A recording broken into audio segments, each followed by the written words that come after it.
Sir என் பேர் Joseph. எனக்கு வந்து ஒரு 1 இயருக்கு முன்னாடி ஒரு 6 மந்த்துக்கு முன்னாடி கொஞ்சம் உடம்பு சரியில்லாச்சுன்னா திடீர்னு உடம்பு டயர்டாகிற மாதிரி இருந்துச்சு. எதுக்கு ஆச்சுன்னே தெரில. இங்கிலீஷ் டாக்டருக்குலாம் போய் செக் பண்ணேன். செக் பண்ணதில் பார்த்தோன்னா ஒருத்தர் கல்லீரலில் ஃபேட்டி லிவர் இருக்குதுன்றாரு. அப்புறம் வந்து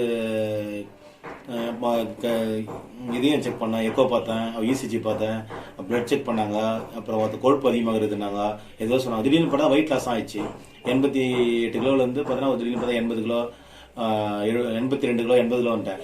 சரி, அப்புறமா தான் வந்து டாக்டர் ஒரு யூடியூப்பில் பார்த்துட்டு சரி சொன்னாங்க, வந்து உடம்பு சரியில்லாத காரணம் வந்து அடிப்படை வந்து எதுவுமே நோய் கிடையாது, அதுக்கு இதுன்னு சொல்லிட்டு பார்த்தேன் ஒரு யூடியூப்பில். பார்த்துட்டு அவர்கிட்ட வந்தேன்.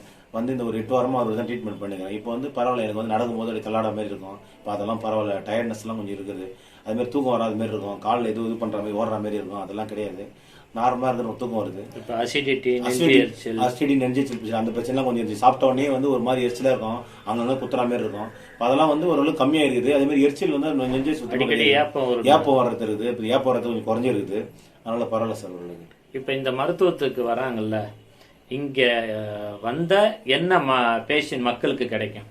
ஃபர்ஸ்ட் இப்போ தெரியுமா அக்குபஞ்சர் நிலையத்துக்கு வராங்க. இப்போ நீங்கள் மதுராந்தத்தில் இருக்கீங்க. இங்கே உள்ள என்ட்ரானா முதல்ல அவங்க எதை கத்துக்கிறாங்க? எப்படி வாழ்றதுன்னு கத்துக்கிறாங்க. தன்னுடைய உடம்பு எப்படி தானே பார்த்தலாம், நல்லபடியா பார்த்தலாம், மருந்து இல்லாத எப்படி பார்த்தலாம், உணவே வந்து மருந்து எப்படி யூஸ் பண்றது அப்படின்றது கத்துக்கிறாங்க சார். இப்ப தன் உடம்ப தன்னை சரி பண்ணிக்கலாம். உணவு விஷயம் வந்து நம்ம சொல்றது கடினமா இருக்கா, எளிமையா இருக்கா? இல்ல சார், எளிமையா தான் சார் இருக்குது. ரொம்ப கடினமாலாம் கிடையாது. ஃபர்ஸ்ட் இப்ப நான் கூட வந்து ஃபர்ஸ்ட் பழம் சாப்பிட ரொம்ப கஷ்டமா இருந்தேன்.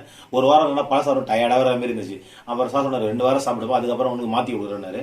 அதுக்கப்புறம் வந்து மாத்திட்டு ஒரு காலையில வந்து தேங்காய் பால் தோசை, இட்லி, இல்ல இது சட்னி சாப்பிடுவாரு. நைட்ல மட்டும் கம்பல்சரி கஞ்சி குடிச்சுனாரு. மத்தியானத்துல நீ எது வேணாலும் சாப்பிட்டுக்கோன்னு சொன்னாரு. காரம், உப்பு, புளி கொஞ்சம் கம்மி. இது கொஞ்சம் கொஞ்சமா இந்த உணவு முறையை மாற உங்களுக்கு இம்ப்ரூவ்மெண்ட் இருக்குல்ல? சார், இம்ப்ரூவ்மெண்ட் இருக்கு சார். இப்போ ஃபர்ஸ்ட் நம்ம ஏன் இந்த மாதிரி சொல்றோம் அப்படின்னா, பழங்களை உடம்புல இருக்கக்கூடிய கழிவுகளை வெளியேற்றுறது சார். இப்ப நம்ம கழிவு தான் நோயின்னு தெரியாம நம்ம வைத்தியம் பண்றோம். இப்ப இதை மக்கள்கிட்ட சொன்னா ஏத்துக்கிறாங்களா? ஒரு சிலர் ஏத்துக்கிறாங்க சார். ஏத்துக்கிறாங்க. அதாவது ஒரு சில புரிஞ்சவங்க வந்து மருந்தே சாப்பிடக்கூடாது நினைக்கிறேன், ஏத்துக்கிறாங்க. ஒரு சிலர் போனோம்னா குணமாயிடணும், இன்னைக்கு தலைவலி வருது. இப்ப நீங்க 3 வருஷமா பிரச்சனை இல்லாதீங்க. இப்ப வந்தோன்னு தானே நீங்களும் குணமா இருக்கீங்க. ஆமா சார். 1 மாசத்துல நல்ல மாற்றம் தெரிஞ்சா இல்ல 8 வாரத்துலதான் மாற்றம் தெரிஞ்சா? இல்ல சார், எனக்கு ஒரு 3 வாரத்துக்கு அப்புறம் தான் தெரிஞ்சு சார். தொடர்ந்து பழமா எடுத்தோடனே ஓரளவுக்கு தெரிஞ்சிச்சு. ஏதோ நம்ம உடம்பு வந்து கொஞ்சம் ஃப்ரீயான மாதிரி இருக்குது.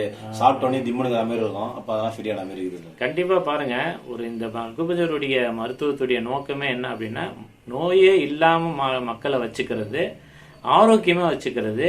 2வது நோய்க்கு முழுமையான விடுதலை கொடுக்கறது.